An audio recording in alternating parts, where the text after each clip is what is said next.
Is engineering really difficult everywhere?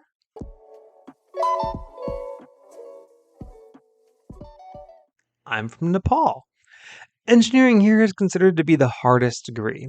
More than 90% of students fail at least one subject throughout their undergrad. I have failed in 15 across different semesters. The reason behind almost everyone failing is that evaluation here is completely exam dependent. Assignments, quizzes, presentations, projects, apart from the final semester, is negligible. So you can absolutely suck at everything, but can rote learn, you can be a good engineer, which in my opinion is an unfair way of evaluation. Also, there are no internships included in the curriculum and no placement opportunities. And when you graduate, the starting salary is about $150 monthly, which is a disgrace in itself. Anyway, rant over. The question I have now is that the same case in other countries, particularly in the first world countries? Do you guys fail as well? Is engineering completely exam oriented? I'm really curious about this. Thank you. So let's answer the first question. Is engineering really exam oriented? I'd say yes. I'd say the majority of my engineering coursework, w- at a minimum, 70% of my grade was dependent on exam scores.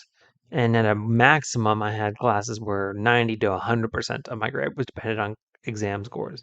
Now, that being said, there were a lot of curves. So professors would write exams, and the average score would be like a 55. And then that 55 would get curved up to like a 90. Sorry, not a 90, like a 70. You'd curve that up to a 70, and then you go from there.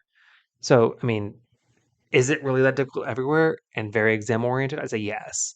Now, you said, are there internships included in the curriculum? There were not any internships included in my curriculum, though my university did have resources they encouraged students to get internships, and they had resources to somewhat help students getting their internships.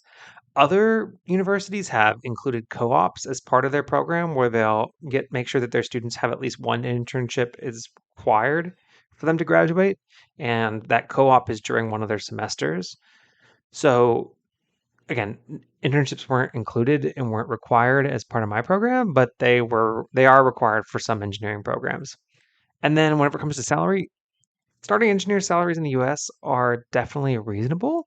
I'd say that right now in a medium cost of living area, you're probably going to expect to get plus or minus $70,000 a year, which is more than enough for a young person with minimal obligations to live off of. So, engineering, very exam oriented, yes, in the US. I'd say it's also, again, no guaranteed internships unless you pick a college that has a co op program, which I would highly recommend looking upon that favorably and maybe seeking out a university that has that, because getting those internships on your under your belt will definitely make it easier for you to get a job in industry from when you graduate. And then the compensation is pretty good. It's definitely above average for starting salaries for people coming out of college. So that's been my experience. So is engineering really difficult everywhere? I'd say yes. That's a general understood thing that engineering is just difficult. It's challenging, but you can get through it. And I hope that you get through it, and I wish you the best of luck. I ain't chasing payments, still playing in the basement while I'm working on arrangements. They heard the kid in 50 countries, thank God that's amazing. But I'd rather thank Spotify, they put me on the station.